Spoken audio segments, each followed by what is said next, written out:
the French Gram, and I'll be giving a Google autocomplete interview on Liang Qichao with the top 10 most Googled questions about him in America. Who is Liang Qichao? Liang Qichao is really just a social and political activist. During the 19th and 20th century, he is most known for his Confucius ideals and incorporating those Confucius ideals into his political movements. He published a book called New Citizen, which is really rooted in Confucianism, but also in the progressive ways that he learned throughout his travels throughout the entire world during the 19th and 20th century.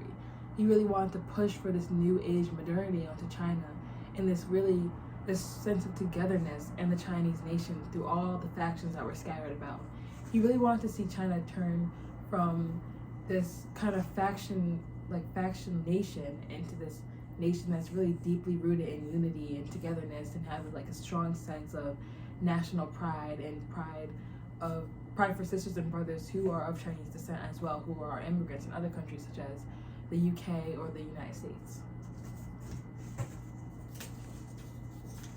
Is it spelled Liang Qichao with a Q or Liang Qichao with a C? It's actually spelled both ways. The one beginning with the Q is actually more prominent in America and in the US and basically the Western countries. But the one beginning with the C is more commonly seen in his native country, China. And what did Liang Qichao even do? What did he even do? Like I said before, he is a very prominent reformer in China and basically all over the world. He really pushed for these ideals of new ageism and new age modernity and this like togetherness and unity in China. He really wanted to see this the Chinese people come together and kind of step away from that 56 divided factions and ethnicities that were prominent in China at that time and kind of form themselves together in one whole nation under this one Chinese race. He really pushed this ideal of race onto his new Chinese thinkers, that if they were to form one race, they'd be stronger, they'd be more together, they'd have this more sense of national pride, which really helped them stand and become a powerful nation. He really saw the way the United States and the UK were these powerful nations, and he really wanted to see China up there and China become one of the most prominent nations in the world. He saw the San Francisco Chinese community over in America, and he said, I want us to become this one nation, this one race, and this one kind of unit to function together as a whole, so we can become so much powerful, because he saw the way the San Francisco community was kind of in disarray over in the United States, and he said that's the opposite of what I want. Basically, I really want us as a whole to become this one basically united nation, so we can really show how strong we are to the other countries. From what philosophical ideas did Liang Qichao draw from?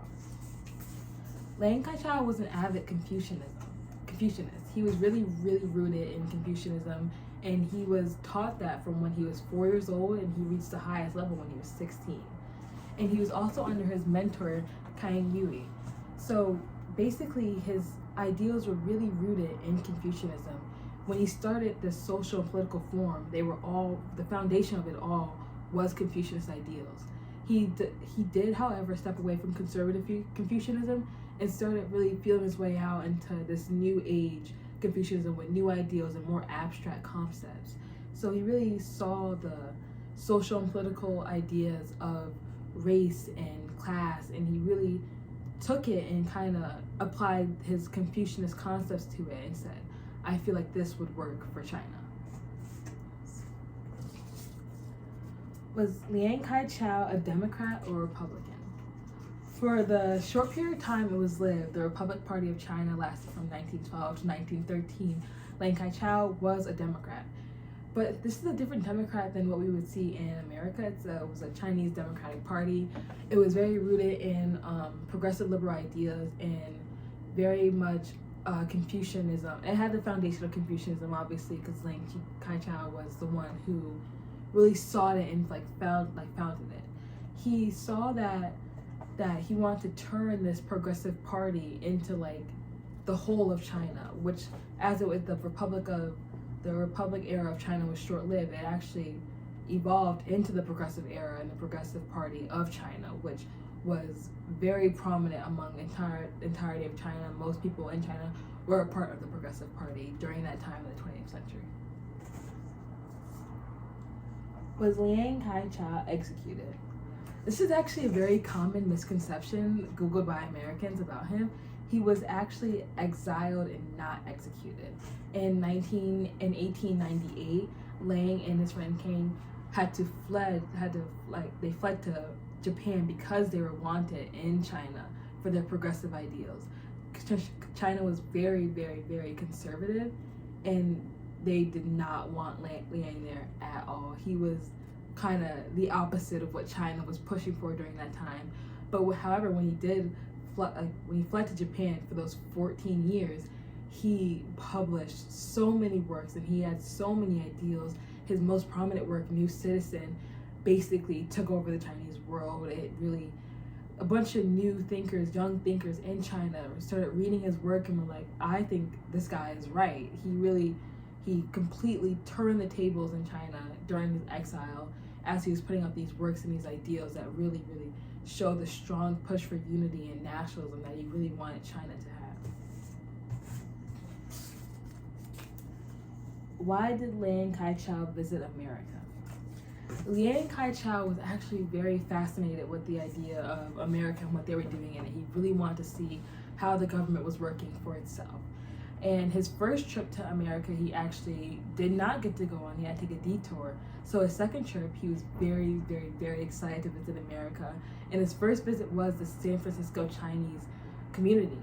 However, when he got there, he saw that the Chinese and the Americans were not mixing at all. He was kind of not surprised, but perturbed in why they weren't mixing. And that's when he kind of started gaining this concept of this idea of race and race division. And when he saw that, he kind of cemented that he did not want to do what America was doing. He wanted to unite China under one whole race.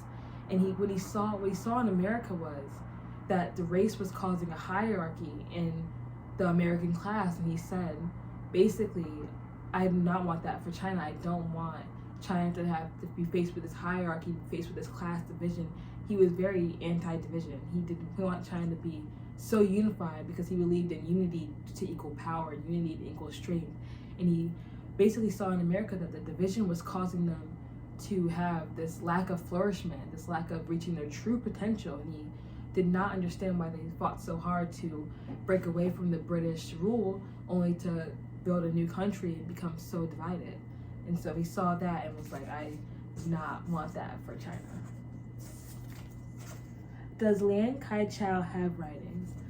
As I said before, Liang Qichao's most prominent work is New Citizen, but he does have other writings called On Young China and On Nationalism. And he really pushed in these writings this ideal of non-conformity to the other ways of Western powers. He really wanted everyone to have a strong sense of Chinese pride and Chinese national pride. And he really wanted them to focus on this unity solely in China. And his book on New Citizenship is basically all about this pushing for these ideals of this modernity and modern China, and really seeing China in its full essence, really contributing it to the unity, to seeing it thrive. Okay, last but not least, is Liang Qichao a feminist? Actually, yes. Liang Qichao believes that he believed that feminist writings were very privy to the understanding of the mind and were very food for the soul. Basically, he saw that feminist writings would help contribute to young male minds and help broaden their knowledge as well as women. So Liang Qichao was a feminist. However, he did believe that feminism was built on anarchist ideals. So he might not be a full feminist as we think he is. But that is the end of the top 10 most Googled questions on Liang Qichao in America, and that completes his Google autocomplete interview. Thank you.